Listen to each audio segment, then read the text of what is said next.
అగసార నందిని ఇప్పుడు ఈ తెలంగాణ బిడ్డ పేరు ప్రపంచవ్యాప్తంగా మార్మోగుతోంది.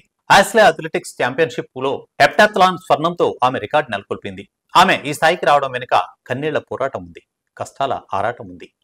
ఆమె కథ ప్రతి ఒక్కరికి స్ఫూర్తిదాయకం. చిన్న చిన్న సమస్యలకే సూసైడ్ చేసుకుంటున్న యూత్ను చూస్తున్నాం.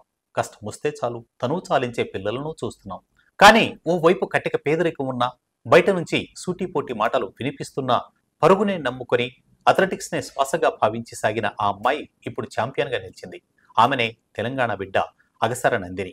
ఆసియా అథ్లెటిక్స్ ఛాంపియన్షిప్ లో హెప్టాథ్లాన్ గోల్డ్ తో నందిని రికార్డు నమోదు చేసింది. దక్షిణ కొరియాలో జరుగుతున్న ఆసియా అథ్లెటిక్స్ ఛాంపియన్షిప్స్ లో తెలంగాణ అమ్మాయి అగసార నందిని అదరగొట్టింది. హెప్టాథ్లాన్ లో విజేతగా నిలిచింది. 21 ఏళ్ల నందిని 5,941 పాయింట్లతో పర్సనల్ బెస్ట్ పెర్ఫార్మెన్స్ తో గోల్డ్ పట్టేసింది. ఆసియా అథ్లెటిక్స్ ఛాంపియన్షిప్ హెప్టాథ్లాన్ లో 2005లో సోమా బిస్వాస్, 2017లో స్వప్న బర్మన్ తర్వాత గోల్డ్ గెలిచిన మూడో భారత అథ్లెట్ గా నందిని నిలిచింది. ఈమె పోటీ పడ్డ వీడియోలు ఇప్పుడు సోషల్ మీడియాలో వైరల్ గా మారాయి. హెప్టాథ్లాన్ అంటే ట్రాక్ అండ్ ఫీల్డ్ ఈవెంట్లు కలిపి 7 క్రీడాంశాలు ఉంటాయి. 200 మీటర్లు, 800 మీటర్ల పరుగు, 100 మీటర్ల hurdles, high jump, shot put, long jump, javelin త్రోతో కలిపి 2 రోజుల్లో పోటీలు నిర్వహిస్తారు. ఈ 7 క్రీడాంశాల్లో కలిపి అత్యధిక పాయింట్లు సాధించిన వాళ్లను విజేతగా నిర్ణయిస్తారు. ఇప్పుడు నందిని ఈ 7 పోటీల్లో కలిపి 5,941 పాయింట్లతో టాప్ ప్లేస్ లో నిలిచింది. నందిని తండ్రి ఎల్లప్ప ఫుట్పాత్ పై టీ అమ్మేవారు.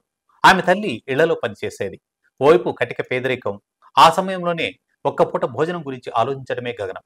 అలాంటిది పరుగులో అడుగు పెడతా ఛాంపియన్ గా నిలుస్తా అనే ఊహ కూడా కష్టమే. కానీ తెలంగాణ గురుకులంలో నందిని అడుగు పెట్టడమే ఆమె కెరీర్ మలుపు తీసుకుంది. అక్కడే పరుగుపై ప్రేమ పుట్టింది. ప్రముఖ athletic coach, Dronacharya awardee Nagpur Ramesh కాళ్లలో పడ్డమే Nandini career turning point. Ramesh శిక్షణలో గచ్చిబౌలి స్టేడియంలో నందిని పరుగు జోరందుకుంది. ఇక జాతీయ బ్యాడ్మింటన్ కోచ్ పుల్లెల గోపీచంద్ కూడా నందినికి అండగా నిలిచారు. కేవలం రన్నింగ్ మాత్రమే కాకుండా long jump, high jump, javelin throw లాంటి క్రీడల్లోనూ సత్తా చాటి హెప్టాథ్లాన్ కు మారింది నందిని.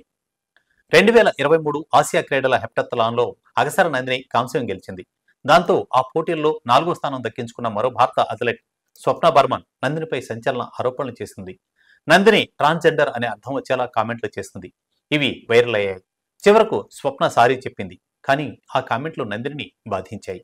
అయితే సమస్యలు దాటడం ఆమెకు కొత్త ఏం కాదు. మరింత కష్టపడి ఇప్పుడు ఆసియా అథ్లెటిక్స్ ఛాంపియన్షిప్స్ లో అదరగొట్టింది.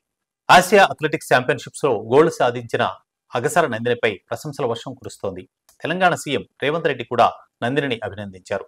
తెలంగాణ ప్రతిష్టను విశ్వవేదికపై చాటి చెప్పిన నందినికి అభినందనలు అని రేవంత్ ఎక్స్ లో పోస్ట్ చేశారు.